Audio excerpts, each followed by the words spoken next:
যদি কেউ উদ্যোক্তা হন তাদের জন্য একটা মেসেজ যে কখনো আপনার ব্যাগে 5 পয়সাও থাকবে না, আবার কখনো হয়তো 50 কোটি টাকাও থাকবে। সো আপনাকে বুঝে চলতে হবে যে যখন আপনার কিছু নাই তখন আপনি ব্যবসাটাকে কিভাবে রান করবেন, আর যখন আপনার কাছে অনেক অ্যাভেলেবেল ফান্ড আছে সেটাকেও আপনি কিভাবে ইউটিলাইজ করে ওটাকে আরও মোর প্রফিটেবল করতে পারেন বা আরও এমপ্লয়মেন্টে হেল্প করতে পারেন, লোকজনকে আরও কাজে লাগাতে পারেন এবং ব্যবসাটাকে আরও বড় করতে পারেন। সো এই দুই দিকটাই হবে, মানে একসময় আপনি একদমই কিছুই থাকবে না আপনার, সেইটাকেও ফেস করতে হবে এবং একসময় সফলতা আসবে সেটাকে হ্যান্ডেল করতে জানতে হবে। সো আপনি যদি আমাদের এখানে প্রায় 30,000 মহিলারা আছে বা ইয়থরা আছে, তাদের উদ্দেশ্যে যদি আপনি একটু বলতে চান আপনার অভিজ্ঞতা থেকে যে উদ্যোক্তা হওয়ার জন্য বা এই যে লেগে থাকা, যেটা কখনো গিভ আপ করেন নাই, এটার জন্য আপনার মেসেজটা কি হবে তাদের জন্য? আমার সবসময় আমি বলবো যে আমরা স্টার্ট আপটা আমি অফকোর্স এনকারেজ করি, কিন্তু আমার মনে হয় যে কোথাও একটু কাজ করে নিতে হবে, না হলে কিন্তু আপনার প্রফেশনাল লাইফ অথবা প্রশিক্ষণ নিয়ে এক্স্যাক্টলি প্রফেশনাল লাইফটা কিন্তু একদম ডিফারেন্ট। হ্যাঁ, আমরা বাসায় যখন থাকি, যখন পড়ালেখা করি, তখন টেবিলে খাবার পাচ্ছি, বাসায় এসে মায়ের কাছে হাত খরচের টাকাটা পেয়ে যাচ্ছি, লাইফ ইজ সো ইজি। হ্যাঁ, কিন্তু যখন আপনি নিজে আর্নিংসে যাবেন, নিজেরটা নিজে, তখন কিন্তু বুঝতে পারবেন life is not so easy. হ্যাঁ, সেই জন্য আমি বলি যে প্রফেশনাল ওয়ার্ল্ডে ঢোকার আগে আপনি need to be more professional. So ওই প্রফেশনালিজম তৈরি করার জন্য আপনাকে একটু জব মার্কেটে থাকতে হবে, নিজের স্কিলটাকে একটু ডেভেলপ করতে হবে। আপনারা যদি ধরেন যে কোনো একটা সেক্টরে কাজ করতে চান, সেই সেক্টর যদি আপনারা 2-3 বন্ধু মিলে কাজ করতে চান, কেউ এইচআর এর একটু স্কিলড হন, কেউ আইটিতে হন, বা ওই সেক্টরের বিভিন্ন ক্ষেত্রে নিজেদেরকে একটু তৈরি করে নিতে হবে অন্য অর্গানাইজেশনে কাজ করে। এটা আমার মেসেজ, কারণ তাহলে আপনি ম্যারেজ ডিম্যারেজগুলো দেখতে পারবেন এবং হতাশা থেকে বা চ্যালেঞ্জটাকে কিভাবে মোকাবেলা করতে হয় সেটা একটু শিখে আসলেন, বা কোনো একটা ট্রেনিং নিয়ে আসলেন, এবং সরাসরি যুদ্ধে নামার আগে একটু প্রস্তুতি দরকার আছে। সাঁতার শিখেই পানিতে নামা উচিত, এই ব্যাপারে কোনো সন্দেহ নাই। আপা, মানে দেখতে দেখতে আমাদের প্রায় 30 মিনিট পার হয়ে গেছে আমাদের অনুষ্ঠানে।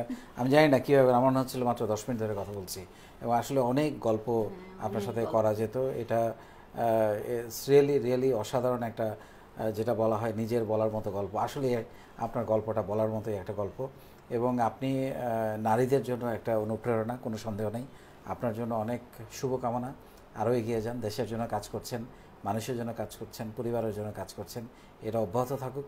এবং আপনি, আমি জানি, তরুণদের জন্য কাজ করেন, নারী উদ্যোক্তাদের জন্য কাজ করেন, এটা চলুক। এবং আপনার সর্বশেষ আপনার নোটস দিয়ে আমরা শেষ করব, যদি একটু বলেন। সর্বশেষ নোটস একটাই, যে যদি কেউ উদ্যোক্তা হন তাদের জন্য একটা মেসেজ যে কখনো আপনার ব্যাগে 5 পয়সাও থাকবে না, আবার কখনো হয়তো 50 কোটি টাকাও থাকবে। সো আপনাকে বুঝে চলতে হবে যে যখন আপনার কিছু নাই তখন আপনি ব্যবসাটাকে কিভাবে রান করবেন, আর যখন আপনার কাছে অনেক অ্যাভেলেবেল ফান্ড আছে সেটাকেও আপনি কিভাবে ইউটিলাইজ করে ওটাকে আরও মোর প্রফিটেবল করতে পারেন বা আরও এমপ্লয়মেন্টে হেল্প করতে পারেন, লোকজনকে আরও কাজে লাগাতে পারেন এবং ব্যবসাটাকে আরও বড় করতে পারেন। সো এই দুই দিকটাই হবে, মানে একসময় আপনি একদমই কিছুই থাকবে না আপনার, সেইটাকেও ফেস করতে হবে এবং একসময় সফলতা আসবে সেটাকে হ্যান্ডেল করতে জানতে হবে। সো আমার মনে হয় এটাই। এবং আজকে এসে হয়তো মনে হচ্ছে জীবনটা অনেক সুন্দর সহজ, না, এটার পিছনে অনেক শ্রম ছিল, অনেক সাধনা ছিল, অনেক কষ্ট ছিল। তারপরে আজকে কোথায় দাঁড়িয়েছি জানি না, কিন্তু পিছন ফিরে দেখলে, তাকালে মনে হয় যে অনেক কাজ করে এই পর্যন্ত এসেছি। কোনো সন্দেহ নেই। আপনার জন্য অনেক শুভকামনা আপা, এবং আপনাকে অসংখ্য ধন্যবাদ আমাদের প্রোগ্রামে আসার জন্য। ধন্যবাদ, আপনাকেও ধন্যবাদ আমাকে সুযোগ করে দেওয়ার জন্য।